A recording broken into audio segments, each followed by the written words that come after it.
Hello everyone, I welcome you to my YouTube channel Professor Civil Mandal. Here I speak about civil engineering and you will find my various video lectures regarding various topics of civil engineering over here. Previously we discussed about some of the basic concepts related to the RCC and its design. We read about what is cement concrete and what are the reinforcements and their particular strengths or type of grades or various tests or even workability. We tried to know about all these things, and these were just the basic concepts related to the RCC. So when we are about to start this thing, so now these were the few concepts which we read in the previous 3 video lessons, and these are totally the basic foundation and the basic prerequisite knowledge that you require before you go to go for doing any actual design of this RCC structure. So first thing is that now after that basic concepts, we will now move on to the design part, and this design can be done in various methods like your limit state method or working state method. Mainly these two methods are used for design. So in this chapter we will begin with this limit state method of design, and this limit state method of design, this as the name suggests, we actually try to limit the amount of stresses or the strength of that particular element which we are going to design. So now in this method of design, a structure shall be designed to withstand safely all loads liable to act on it throughout its life, and it also shall satisfy all accessibility requirements such as limitation on deflection and cracking. So now when we are going to design a particular structure or a particular element of the structure, so we must take care that this structure should be actually able to withstand all type of loads that are acting on it.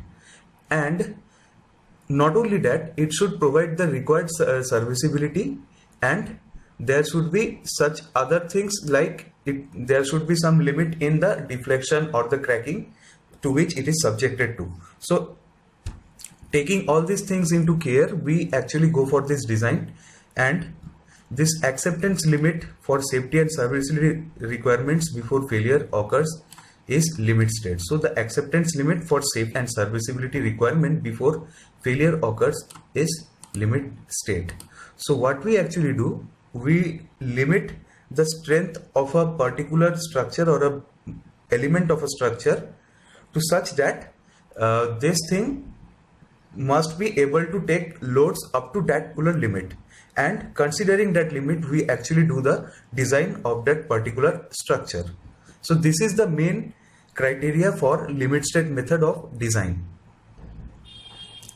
Speaking about the types of limit state, the types of limit state are: the first is the limit state of collapse, and second is the limit state of serviceability. So what does limit state of collapse say? The limit state is a condition just before collapse. So just before collapse, that particular state of that particular structure or that particular element is known as the limit state of collapse. Means the particular load limit where the structure will be collapsing, and just that the condition just before it is getting collapsed is known as our limit state of collapse. A structure designed by limit state should give proper strength and serviceability throughout its life. So the structure designed by limit state should give proper strength and serviceability throughout its life, and which we have read it previously in the introduction. And in this limit state method, the limit state of collapse deals with the safety of structure, and limit state of serviceability deals with the durability of structures.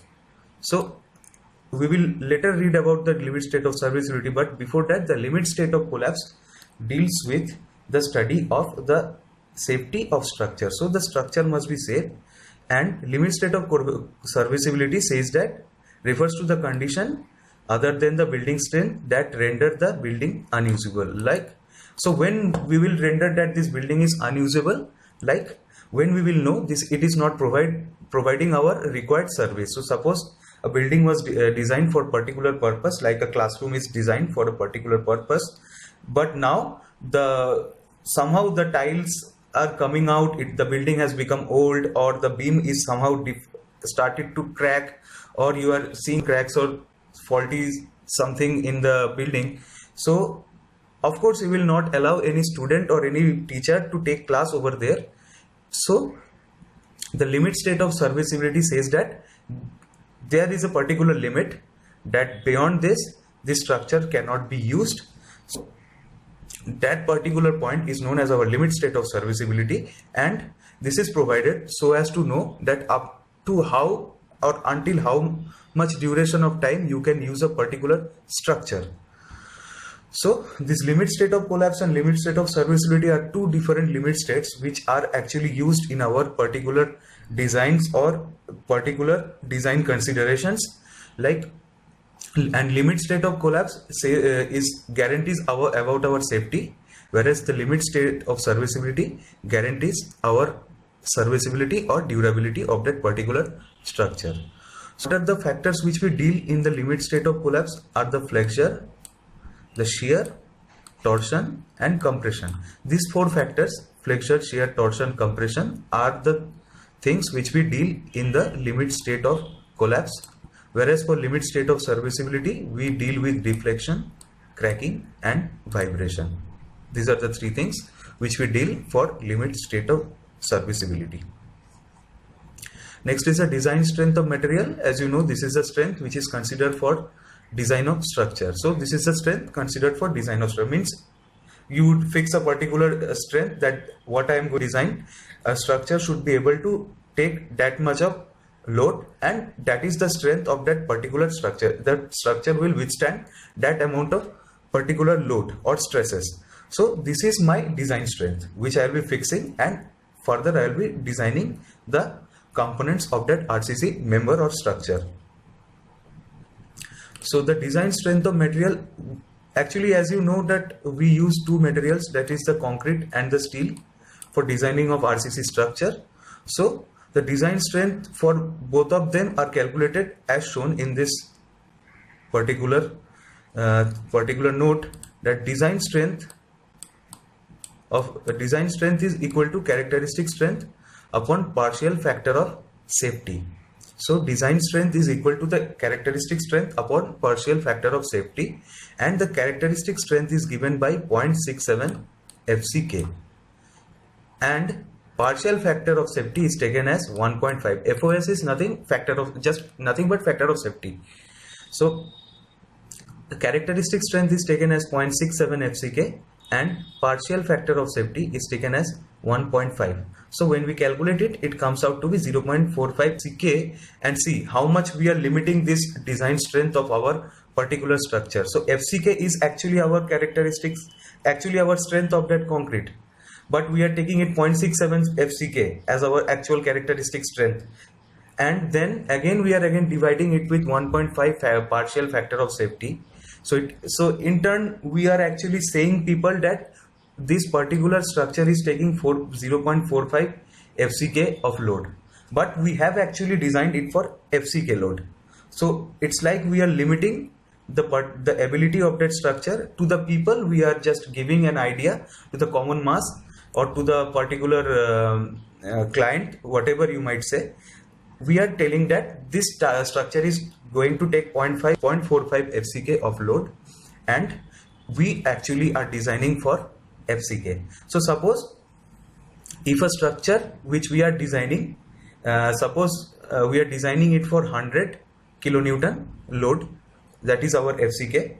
Suppose it is 100 kilonewton per meter square or 100 kilonewton, whatever you might take, just forget about the unit, and taking that 100 kilonewton per kilonewton. So we are telling to the particular our persons or the customers or our clients, whatever we are saying, that this particular structure is able to take 45 kilonewton of load, but we have actually designed it for 100 kilonewton. So in this way, by limiting the conditions, we actually are not limiting anything with the structure, but we are limiting the people. We are limiting the persons who will be actually using the structure. That, sir, this thing is not able to take more than 45 kilonewton of load. but we know we have designed it for 100 kilonewton. So even if at any case it exceeds 45 kilonewton, like 60 kilonewton or 70 kilonewton, still the structure is going to remain withstanded, and it will withstand that amount of load, and it will not fail, because we know that we have designed it for 100 kilonewton. Now suppose if you imagine the scenario, like you know that 45 kilonewton is sufficient for that particular structure, you have somehow designed it for 45 kilonewton only. So at a certain day, if suppose the load exceeds even 45 kilonewton, or even it is close to 45 kilonewton, it might be 100, it might have 100% chance of getting failed. And again, even if you are taking it just 50 kilonewton, just a little bit more than 45 kilonewton, still if 2 or 3 more heavy things are being supplied to that particular structure, or heavy loads are being added to that particular structure, in any case, then our limited load, because in general scenario, when we are using the structure, we are not aware of how much load we are putting into that structure. So if somehow that load exceeds from 45 kilonewton to 50 kilonewton, again that structure is going to fail. So having these particular parameters like 0.67, 1.5 will limit our structure so much that we can easily say that, okay sir, you can go but up to 45 kilonewton, but even if that person goes up to 60, 70, it doesn't matter, because our building can take a strength up to 100 kilonewton. That is the fact about limit state of method, and that is the good thing about limit state of method. So now you might be having queries that why 0.67 FCK and 1.5 are our these are the particular things which we are using. So suppose before we are making the concrete, we have made a design mix ratio, suppose, for this particular structure. Suppose we are going to make one particular structure, and we have made one design mix ratio which we will be using to cast the concrete, and that concrete will be further used for our site areas and other purposes, for commercial purposes. So now in our lab, the condition is much more secure. We don't have much exposure as much as we have in our sites.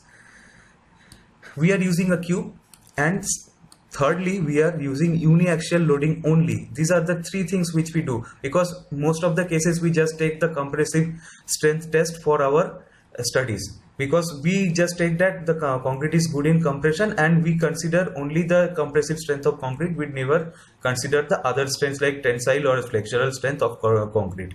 Even if we consider the flexural, but we never consider the tensile strength. So for a concrete, we mainly consider the compressive load, and that is put in an uniaxial loading manner, which we are actually doing in our compression testing machine or universe testing machine. So that uniaxial loading, only one kind of loading is there, cube is there, only one shape of specimen is there, and we are conducting this in lab. So then only we are getting the characteristic strength as FCK. But if we are ignoring the shape and we are ignoring the type of loading, so we are now using a beam in spite of cube, and we are also ignoring the type of loading. What we are just considering it for any type of load other than compressive. It might be the loading might be acting from any side or any direction. So now we are introducing this factor that our load may somehow, our strength might somehow reduce to 0.67 FCK. So we are considering that our strength is reducing to 0.67 FCK, and it is for taking into account that the beam can be of any dimension, any shape, and also that the loading can be of any type, not only uniaxial loading. So then only we are going for 0.67 FCK from FCK, which we used in lab conditions for a cube with uniaxial loading. Next, inside the conditions are actually more adverse, more exposure is there. So again we are limiting, and also any type of loading is present, that is for sure. And then as the site is actually exposed to more severe conditions, more adverse conditions, so we are actually going for 0.45 FCK, and we are again limiting more our characteristics to 0.45 times. So this is how we are actually limiting this particular things. It is just experimental, or you can say it is suggested by the code, that why we should limit our characteristic strength in such manner. Similarly, for steel, the design strength is again characteristic strength upon partial factor of safety, but we use Fy upon 1.15. Here we don't try to alter the value of steel, or just the partial factor of safety is even taken lesser. Why? Now we will read why. Because the partial factor of safety with material is considered to account for variation in quality control. And just remember one thing, this partial factor of safety is considered for quality control. So how much quality control you are going to, or you are subjecting to that particular material which you are using. So like for steel is almost a homogeneous material, and it doesn't require any kind of mixing. It's just it will be available in raw state from the nature, and you will just adding some metals or doing some processes, and you will be extracting the steel out of it.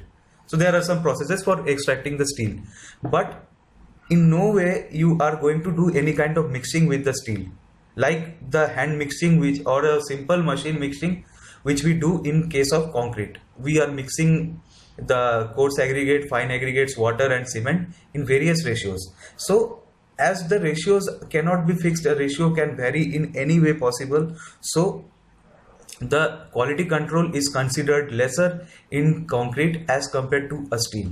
So the partial factor of safety is higher for steel because quality control of concrete is inferior than steel. And this is the reason why the quality control of concrete is inferior than steel, just because we are making a concrete in a different manner as compared to the steel. Steel is done in a proper manner as compared to the steel is manufactured in a proper manner as compared to how our concrete mixing is done.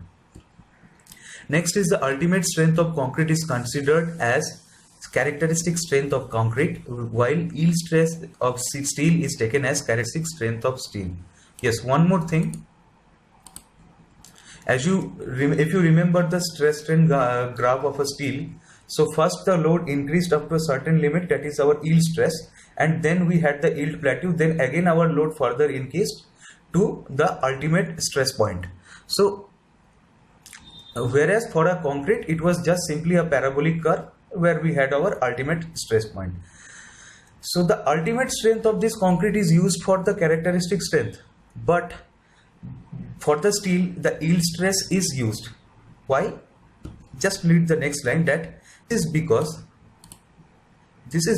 the ultimate strength is obtained at very high strain for steel, which is not possible in civil engineering structures. So this is a very important point, because the ultimate strength, wherever the ultimate strength point we have for that particular steel, it is at a very high state, as it requires a very high amount of strain as compared to what we have in our RCC structure. Whatever RCC structure practically face, what type of strain it can face, that strain is very much high for that ultimate strength of a particular steel, but it is quite equal to that of the ultimate strength of concrete. So this is why the ultimate strength is obtained at very high strain for steel, which is not possible in our civil engineering structures. So design load is the load for which the structure is designed. So design load is given by characteristic load multiplied by partial factor of safety. The characteristic load means that the value of load which has 95% probability of not being exceeded during life of the structure. So you can say that the characteristic load will not be exceeded by 95% probability. Sorry, the 95% probability it will have that it won't exceed that particular load in the whole life of the structure. So now I have here we have arranged few combinations for few loading combinations. DL represents, just note one thing, that DL represents our dead load, LL represents our live load, and WL or EL are our wind loads and earthquake load respectively. DL is for dead load, LL is for live load, WL is for wind load, and EL is for earthquake load. So these are the four main possible loads that are actually acting on a particular structure. There might be some other loads like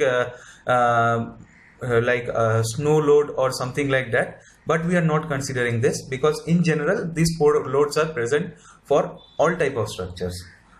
So there are few combinations like the dead load. Let me just first tell you that the dead load is considered by the weight of the structure and the weight of the elements which we are actually considering to make that particular structure.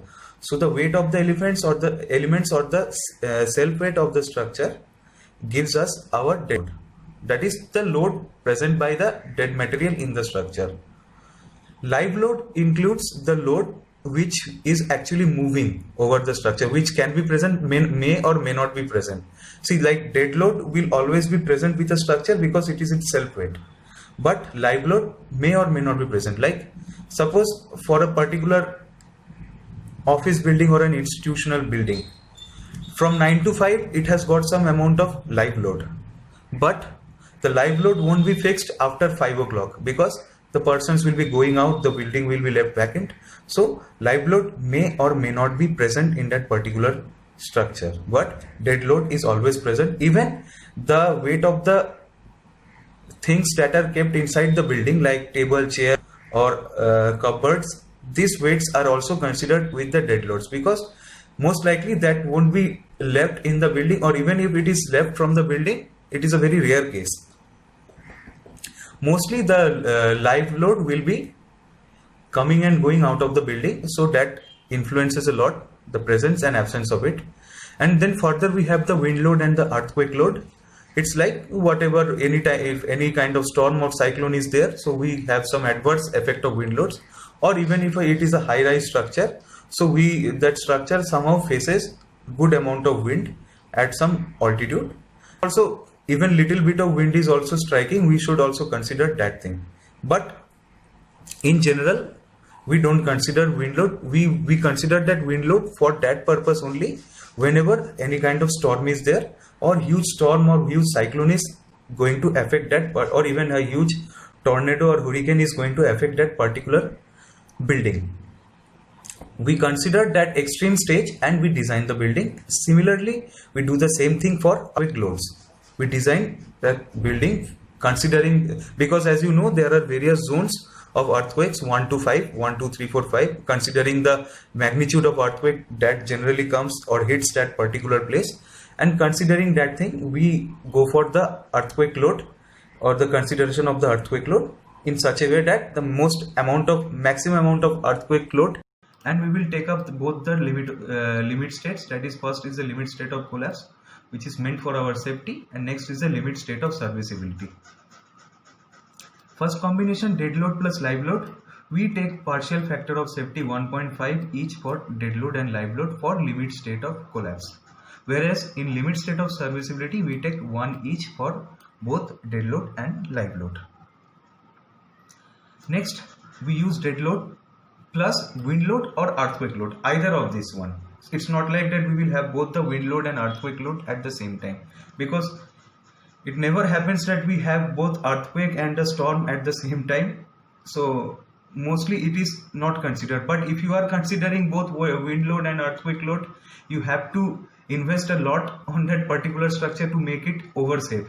So we consider either of these, either for wind load or earthquake load. Yeah, you might make another combination where you will consider dead load and earthquake load, or you will consider dead load and wind load. We can make separate combination. Like in the next combination, I have also made like dead load plus live load plus wind load or earthquake load. You can make various combinations, but in no combination we can take earthquake load and wind load together.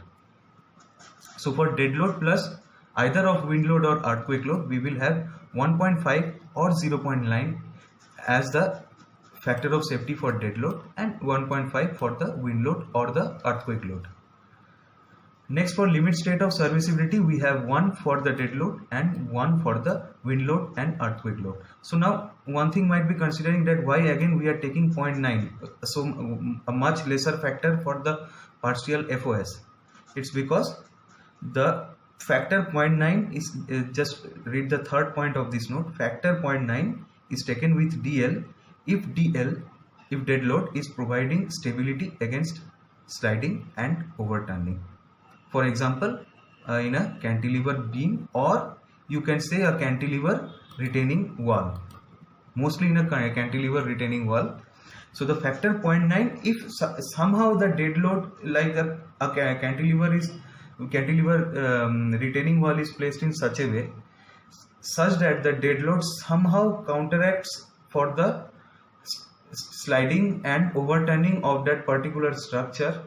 So just make this correction, it won't be cantilever beam, it will be cantilever retaining wall. So there in cantilever retaining wall we also consider the effect of sliding and overturning. Like if some amount of soil is there, if huge amount of soil is there, it might one day have chance of sliding or overturning. This particular retaining wall might be exposed to such conditions. Now in some cases it is found out that this particular dead load of that structure somehow counteracts this sliding and overturning. So if that dead load is actually helping us, so we need not to give some higher combination for factor of safety. 0.9 will be sufficient. Next we have dead load plus live load plus wind load and earthquake load. A deadly combination where, like suppose in the first condition we are present in a particular building, we are in a building and we are considering the dead load and live load in the building. Next is the, suppose I am talking about one office building where people are there working and also the dead load is also present with the structure all the time. Dead load plus wind load and earthquake load. It is a time, suppose after 5 o'clock when all the person is out of the office, 5 or 6 o'clock, or the person is out of the office and we have only the dead load, and along with that some earthquake or storm is coming and hitting that place. So this is that particular scenario. And the third scenario is that we are present in that government office, and that building is going to be hit with wind load or hit with storm or earthquake at that particular point of time. It is that condition what shall be the factor of safeties for the various loads. So we take 1.2 each for dead load, live load and wind load or earthquake load.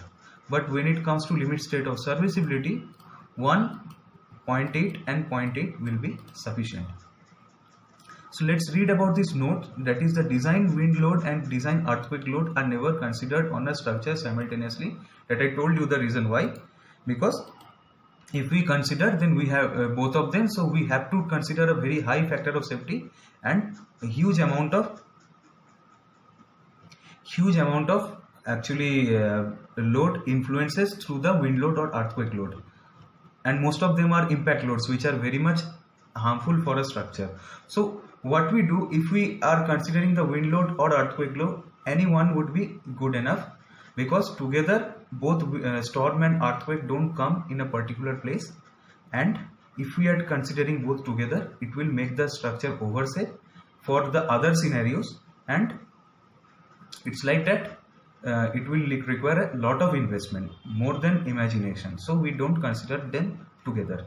Next is the partial factor of safety of limit state of collapse is higher than as of limit state of serviceability, because safety is more important than serviceability, because the partial factor of safety for limit state of collapse is given the more attention, because safety is much more important than serviceability. Like, okay, it is not serviceable, it's right, you will not be using that particular structure, you will be out of that structure much earlier. But for the safety, it is much more important that if the structure doesn't stay or it collapses, there is no way you can prevent anything. So the limit state of collapse which is done for the safety is much more important for limit state of serviceability. Next is the restoring force per moment. The ratio of restoring force per moment to that of the disturbing force per moment shall be taken 1.4, shall be less than or equal to 1.4, and if the retaining wall is safe in sliding and overturning with 90% of its weight, then it must be more safe with 100% of weight. So it's for this third point only. If the retaining wall is safe in sliding and overturning with 90% of the weight only, that is the 0.9 factor which we are considering, so then it must be actually more than safe for 100% weight. So that is why we consider 90% of its weight. So now next we have this particular question. We'll try to solve this one. So in this particular question we are asked to find out the design moment of the beam which is subjected to moment due to different loading as given below. So we are given the dead load, live load, wind load and the earthquake load, and we have to make certain combinations so that we can find out which one is actually our having most amount of load, which combination is carrying the most amount of load, and also like what is the meaning like what is the factor of safety which we will be using simultaneously, and also like among this all the combinations, which combination will give us the highest amount of load. So that will be actually our design bending moment. So first is, let us try the first combination, that is, let's say that dead load plus live load. So when we have dead load plus live load, you can check in the table. So it is seen that 1.5 and 1.5 are the factors. So I will use 1.5 multiplied by the dead load, which is 100, plus 1.5 multiplied by the live load, which is 50. So it will give me around 225 kilonewton meter. So now if I have, let us make the second combination where dead load plus earthquake load is considered. So for that again you can check the table. For dead load plus wind load or earthquake load, it is 1.5. So it is 1.5 multiplied by the dead load, that is 100, plus earthquake load is our 200 and we will use factor 1.5, and this will give us around 450 kilonewton meter. Let's check the third combination where we have dead load plus wind load, that is equal to 1.5 multiplied by dead load is 100 plus 1.5 multiplied by wind load is 70. So this will give us 150 plus 105, 255 kilonewton meter. And the fourth combination is, so now you can see that actually the value of wind load is much lesser than earthquake load. So if we consider the design for earthquake load only, then that will be actually safe for both, also safe for wind load too. So let me make the fourth combination, that is dead load plus live load plus the earthquake load. I am not considering now wind load because earthquake load is much higher than the wind load, and designing for this one will be sufficient for the wind load only. So it will be 1.2, as you can see the table, 1.2 is the factor for both all of the three, dead load, live load and earthquake load or wind load, when we are taking all the three in the combination. So it is 1.2 multiplied by 100 plus 1.2 multiplied by 50 for live load plus 1.2 multiplied by 200, and this will give us around 420.2 kilonewton meter. 420 kilonewton meter. So now if I am considering all these loads 225, 450, 255, 420. So which one is our means most severe? This is 450 kilonewton meter is the most severe load, and you can say that this is our deadly combination, dead load plus earthquake load. So we can say that we will design BM is 450 kilonewton meter. So our design bending moment is 450 kilonewton meter, and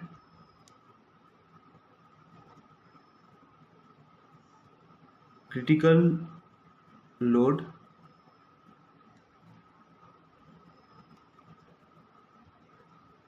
combination is our dead load plus earthquake load.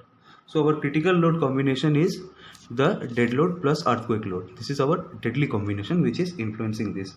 So one more thing, never ever consider both earthquake load and wind load together, because that is practically not possible, and if it is so, then it will be very devastating, and we need a heavy, huge, safe structure for that. And also amongst wind load and earthquake load was higher, so therefore I considered this one for this final design. And one more thing, never ever consider such a combination where dead load is not present, because it is one particular load which will always be present with the structure. So if I am asking you that amongst dead load, wind load, earthquake load and live load, which is the most dangerous load, which load affects the most in a particular building, the answer will be dead load, because dead load affects the building largely because it always stays with the building. So dead load is the main factor or the main challenge regarding our safety for the structure. So that was regarding our question related to the combination of load and which combination will give us the highest possible design bending moment for a particular structure. And if we are actually designing for that particular combination, any combination of load will not be able to affect the building. And after that, we are considering also that factor of safeties according to our this particular table, so that we are able to satisfy our combinations.